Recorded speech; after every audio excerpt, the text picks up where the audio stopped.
While many of you may still have some time on your hands right now, given the current circumstances, why not use this opportunity to fine-tune your website a bit? There are a lot of things to consider and changes that can be made. Heaven knows you can spend hours just deciding on what photos to put where, let alone the other 1,000 things that need to be worked on.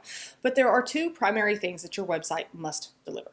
No matter how nice it looks or what special things you've got here and there on your site, if these two factors aren't front and center of everything you do, none of it will matter.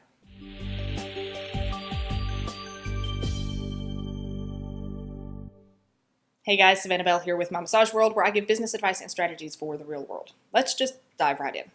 First, your site has to answer their questions. Anytime someone comes upon your website, they have questions. It's up to you to ensure that every single one of those possible questions is answered on your site. And I'm not just referring to an FAQ page, somewhere that you literally list out common questions and answers, although those are obviously helpful for some aspects. What I'm referring to are the sometimes unspoken questions of, what do you do? Who do you help? How do you help? Why do I need this? What problem do you solve? How do you know what you know? What puts you above the rest of the people offering the same thing? And more importantly, why should I trust you? Then there's the more overt questions. What are your prices? What are your hours? Do I need an appointment? How far are you booked out? What types of massage do you offer? What's the differences in all of them? Answer all of these questions. Secondly, your site has to be easy to use. It's known as an intuitive design, and while it may be a simple concept, it's something that a considerable amount of thought needs to go into. The way someone traverses your website, the pages and links they click, the natural progression they go through, should all be organized in such a way that it seems effortless.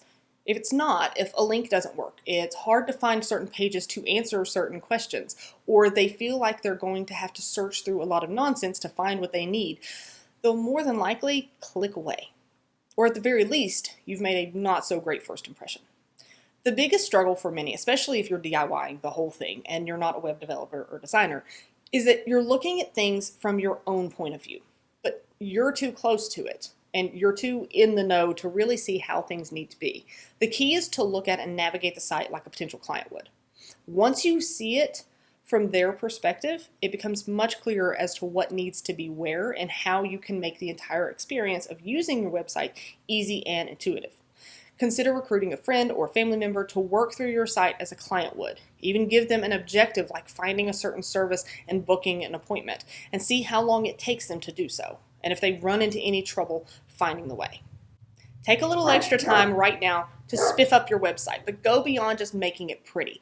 These two things can overcome any aesthetic misstep, ensuring more website visitors become paying clients. Thank you so much for watching today. Learn more about growing your massage practice over at mymassageworld.com. Like us on Facebook, join our free Facebook group, follow us on Instagram, subscribe to our channel on YouTube, and stay tuned for more videos. There's a new one every week.